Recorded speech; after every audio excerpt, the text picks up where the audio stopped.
Alguns anos atrás, eu estava na ponte aérea, voltando do Rio de Janeiro, e uma semana particularmente difícil.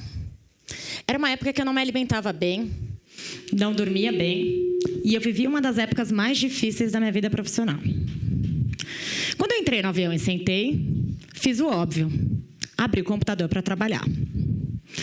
Logo a aeromoça veio me pedindo para fechar, dizendo que o voo estava lotado e que não era permitido, na verdade, dizendo que eu estava na saída de emergência e que não era permitido o uso de computadores. Eu tentei mudar de assento, obviamente, mas o voo estava lotado. E então, como de costume, eu já estava pronta para colocar o meu fone de ouvido, quando eu escutei a seguinte frase: por que você não aproveita esses 40 minutos para você? Eles não vão mudar nada na sua vida. Quando virei, um homem simpático sorriu e continuou dizendo: sabe que eu já mudei do Brasil faz um tempo, mas me assusta, cada vez que eu venho para cá, ver as pessoas trabalhando e vivendo nesse ritmo e ver que eu vivia exatamente assim. Eu fiquei envergonhada, tentei jogar o assunto para o esporte, maratona, bicicleta, mas logo ele me perguntou: e o computador, hein? O que tem nele de tão importante? Eu contei que trabalhava no LinkedIn e ele me perguntou se eu conhecia o Oswaldo, que era o nosso CEO na época. Eu disse, claro. De onde você conhece ele? Então ele me disse: eu vim desse mercado. Fui eu que trouxe o Google e o Facebook para o Brasil. Gente, eu fiquei desesperada. 1000 conexões passaram na minha cabeça, pessoas, frases, notícias. Eu sabia quem tinha trazido o Google e o Facebook para o Brasil. Esse cara era uma referência para mim. Mesmo super empolgada, naquele momento eu contive a minha surpresa, agi naturalmente e disse: ah, você é o Rohagen? E ele me disse: sou. O fato de eu não saber quem era ele me deixou mais à vontade para eu ser eu mesma. Pelo menos até aquele momento, né? A gente falou sobre diversos assuntos: startups, empreendedorismo, projetos sociais, Google, Facebook, Instagram. Podia dizer que eu tinha ido para a Europa. Mas já chegando em São Paulo, eu pensei: o que eu poderia perguntar para esse cara que, de alguma forma, poderia mudar a minha carreira? Então, criei coragem e disse: o que você olha antes de contratar alguém? Entendendo que ele deveria ter contratado um time muito bom para essas empresas estarem onde elas estão hoje. E ele me disse que eu olhava basicamente 5 coisas, mas que tinha uma que chamava muita atenção dele, que era entender quem era aquela pessoa fora do ambiente de trabalho. Ele me contou, então, um caso de quando ele contratou uma pessoa para o Google, para a área financeira, que era um palhaço fora do escritório, e disse que aquilo tinha chamado muita atenção dele. Eu aproveitei e contei que no LinkedIn, todos os meses, a gente tem uma reunião com todos os funcionários da empresa, em que os novatos têm que ir lá na frente se apresentar e contar algo que não está no perfil do LinkedIn deles, que era uma maneira parecida de descobrir essa habilidade. E já na fila do táxi, nos despedindo, então, ele me perguntou: e me dizem, o que é que não está no seu perfil do LinkedIn? Eu fiquei um pouco sem graça, não sabia muito o que falar, e acabei contando sobre um hobby novo que eu tinha na época, e disse que era DJ. O que eu não podia imaginar é que ele ia virar super empolgado e dizer: mentira, eu também sou DJ. E foi nesse dia, no caminho de volta para casa, que eu comecei a pensar sobre o profissional do futuro. Na verdade, mais ainda sobre eu, como uma profissional do futuro. Não é novidade para ninguém que a tecnologia está mudando o mundo e nos levando para um futuro ainda desconhecido. Nos próximos anos, a inteligência artificial vai excluir centenas de milhares de pessoas do mercado de trabalho. E esse é um problema em escala global que vai afetar a economia de todos os países. E se, por um lado, já existe um movimento para esse assunto, me assusta ver que a maioria das pessoas não fazem ideia sequer do tamanho dessa ruptura tecnológica que está para acontecer. E eu não estou falando de algo que vai acontecer daqui a 200 anos. É uma mudança que já começou e vai se intensificar demais nos próximos 10 ou 20 anos. A substituição de emprego por robôs e softwares tem sido tema de diversos estudos. E um deles, da Universidade de Oxford, aponta que aproximadamente 47% dos empregos tendem a desaparecer nos próximos 20 anos. E aqui eu não estou falando só de motoristas, operadores de telemarketing e corretores. Professores, médicos e advogados também estão nessa lista. Atualmente, um site chamado WebMD, que é uma coleção de sites de saúde em que as pessoas podem fazer consultas online, recebe mais visitas do que todos os médicos dos Estados Unidos. Já no mundo das disputas judiciais, todos os anos, mais de 60 milhões de desacordos entre comerciantes do eBay são resolvidos através de resolução de disputas online, ou seja, robôs, ao invés de advogados e juízes. E se a gente pensa que só nós, profissionais, vamos ser transformados em robôs, o Vaticano concedeu a primeira licença digital a um aplicativo chamado Confissão, que vai ajudar as pessoas a se prepararem para se confessar. E eu fico imaginando como será que vai ser se confessar para um robô padre. Pois é. Se de um lado a gente tem esses milhões de empregos desaparecendo, é claro que diante dessa nova economia, muitos novos empregos vão surgir. Mas existe um ponto importante aqui. Se a gente olhar para a trajetória da Revolução Industrial, quando os humanos foram substituídos pelas máquinas, isso geralmente aconteceu em trabalhos de baixa qualificação. Quando a gente não precisava mais dos trabalhadores agrícolas, que representavam 80% do mercado de trabalho na época, eles passaram a ocupar as vagas nas indústrias que estavam surgindo. Ou seja, eles deixaram de arar a terra e passaram a apertar parafusos nas linhas de montagem. Quando esses empregos das linhas de montagem começaram a ser automatizados também, eles passaram da linha de montagem para serviços de baixa qualificação, que é onde essas pessoas estão hoje. Ou seja, até aqui a gente sempre deu um jeito, né? Agora, quando as pessoas dizem que haverá novos empregos do futuro, e que os humanos podem ser melhores do que a inteligência artificial, e que os humanos podem ser melhores do que os robôs, essas pessoas geralmente pensam em trabalhos de alta qualificação, como pessoas que vão trabalhar com robótica, com gamificação, com realidade aumentada. Eu não vejo como um motorista de caminhão desempregado, aos 50 anos, que perdeu seu emprego para veículos autônomos, nem como um caixa de supermercado que não teve oportunidade de estudo, vai se reinventar diante desses empregos do futuro, que vão exigir uma alta qualificação. E isso faz com que o mundo caminhe para uma desigualdade jamais vista antes, uma vez que os mais afetados serão essas pessoas, de baixa qualificação e de baixa renda. E aí, o que a gente faz com tanta gente que vai ficar sem emprego? Muita gente diz que a solução para isso é a possibilidade de se criar uma renda básica universal, ou seja, oferecer uma renda básica para qualquer adulto, independente dessa pessoa trabalhar ou não.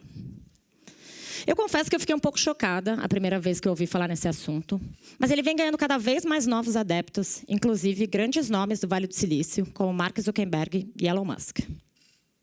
Essa iniciativa é vista como uma forma de compensar o desemprego gerado pela automação. Só que aqui não está claro o que é universal, nem o que é básico. Quando a gente fala renda básica universal, a gente pensa, na verdade, em um problema de forma nacional para um problema que é global. E eu vou dar um exemplo aqui para a gente entender melhor isso. Imaginem vocês que a inteligência artificial e as impressoras 3D vão excluir milhões de trabalhadores escravos em Bangladesh. Quem vai pagar a renda básica deles? Será que os Estados Unidos e Europa vão recolher imposto do Google, da Amazon, da Apple e vão usar esse dinheiro para pagar a renda básica dos bengaleses? Eu não sei o que vocês acham disso, mas eu particularmente não acho que isso vai acontecer. E aqui também não está claro o que é básico quando a gente fala em renda básica universal. O que é básico para vocês? Quais são as necessidades básicas do ser humano? Algumas pessoas vão dizer que alimento e abrigo são suficientes. Já outras vão dizer, educação tem que fazer parte desse pacote. Mas se a gente falar de educação, de quanto tempo a gente está falando? 6 anos? 12 anos? PhD? Quando as pessoas perdem a sua empregabilidade, a única coisa que vai lhes restar é a renda básica universal. Então, o que compõe essa cesta é uma questão ética muito delicada. A gente está falando do provável surgimento de uma enorme classe de pessoas ociosas. E aí eu fico pensando, será que essas pessoas que reclamam tanto do trabalho vão ficar felizes com essa possibilidade? Ou será que doenças como estresse, depressão, obesidade, e até suicídio vão se agravar ainda mais diante dessa falta do que fazer. Então, como a gente se prepara para esse mundo que a gente nem sabe ainda bem qual vai ser? Afinal, quais são os empregos do futuro? Detetive de dados? Psicólogo de robôs? A verdade é que eu não tenho essa resposta. Não sei dizer quais são os empregos do futuro e eu acho que talvez ninguém ainda tenha essa resposta. Do mesmo jeito que 10, 12 anos atrás, a gente não sabia que iam existir youtubers, motoristas de Uber, desenvolvedores de aplicativo, jogadores de League of Legends. A gente também não tem como dizer quais serão os empregos do futuro. 65% das crianças que estão no ensino médio hoje vão trabalhar em um emprego que ainda não existe. Mas então, como que essas escolas e essas universidades se preparam diante de um futuro tão incerto? Eu já estive algumas vezes no Vale do Silício visitando as universidades mais inovadoras de lá. Eu visitei universidades sem campus, universidades sem professores, colégios para crianças superdotadas que aprendem através de projetos, com impressoras 3D, corte a laser. Eu fui em uma universidade do Google com a NASA, que fica dentro da NASA. Eu vi muita coisa muito legal e muito interessante. Mas uma das que mais me chamou a atenção foi uma escola chamada Minerva School, em que, além de várias coisas super legais que eles têm um foco muito grande em desenvolver as habilidades comportamentais de seus alunos. Foi lá uma das primeiras vezes na vida que eu ouvi dizer que as habilidades do futuro não serão as habilidades técnicas, e sim as habilidades comportamentais. Uma vez que, com a inteligência artificial, os robôs poderiam aprender quase qualquer habilidade técnica que a gente tem hoje, mas, ao menos não tão cedo, poderiam desenvolver as suas habilidades comportamentais. O World Economic Forum reforçou esse insight quando listou e apresentou ali quais serão as 10 habilidades mais importantes para o profissional do futuro. E confirmou que todas elas, sem exceção, serão habilidades comportamentais e não técnicas. Em outras palavras, para ser bem-sucedido, esse profissional do futuro vai ter que saber como pensar e não mais o que pensar. A maioria das escolas e das universidades hoje nos ensinam o que pensar e não como pensar. A gente cresceu ouvindo dos nossos pais, dos nossos professores, dos nossos chefes e da sociedade em geral o que era certo e o que era errado. E diante de um modelo linear industrial como aquele, se a gente fizesse o que era certo, a gente tinha uma chance muito grande de sermos bem-sucedidos. Já na era digital, decorar nomes e fórmulas já não faz mais sentido. As respostas estão prontas na internet. Isso não quer dizer que a gente não vai ter que se desenvolver tecnicamente. A gente vai, sim, ter que desenvolver essas habilidades. E a chance delas estarem ligadas à tecnologia e à codificação é enorme. Porém, a velocidade da mudança das coisas vai ser tão grande que essas habilidades técnicas vão ter um prazo de validade muito curto. Em outras palavras, esse profissional do futuro, então, vai ter que ser um long life learner. Ou seja, ele vai ter que aprender para sempre. Aquela história de que a gente vai estudar até os 20 e poucos anos, e aí a gente vai entrar no mercado de trabalho, e aí a gente vai fazer algumas pequenas pausas para uma MBA ou para uma pós-graduação, não vão mais fazer nenhum sentido diante dessa nova economia. Dizem, inclusive, que esse profissional do futuro vai ter aproximadamente até 5 carreiras ao longo da vida. Isso se elas não acontecerem ao mesmo tempo. O futurista Alvin Toffler disse que o analfabeto do século XXI não será aquele que não sabe ler e escrever. Sim, aquele que não souber aprender, a desaprender e a reaprender. É claro que isso tudo são possibilidades.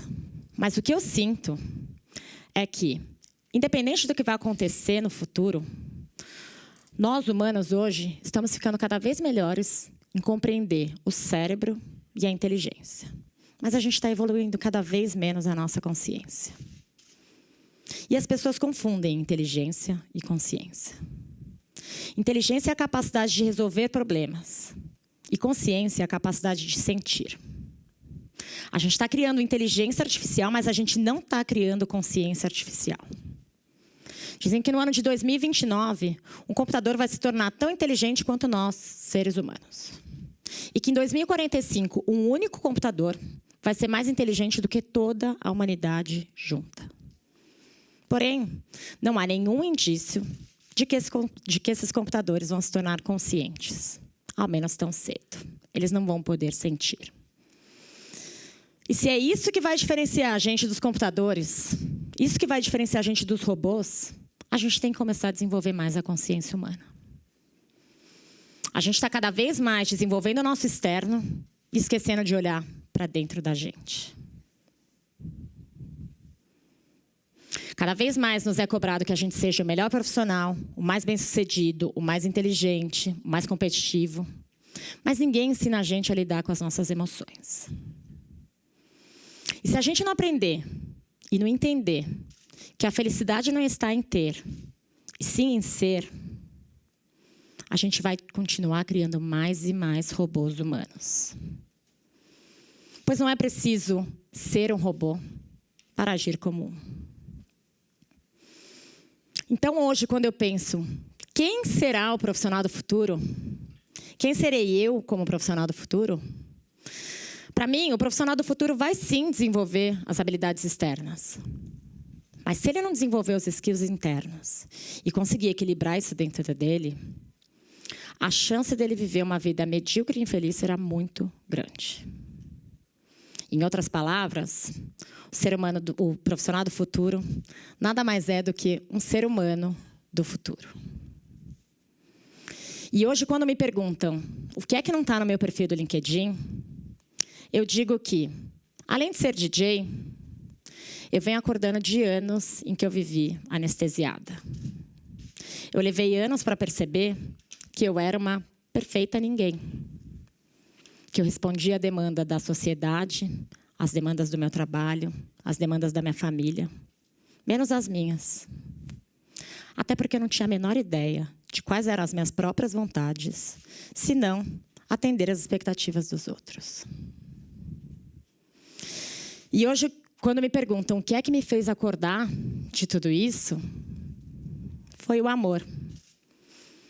O amor em perceber, descobrir e aceitar a beleza das minhas próprias imperfeições. E vocês? O que é que não está no seu perfil do LinkedIn? Obrigada.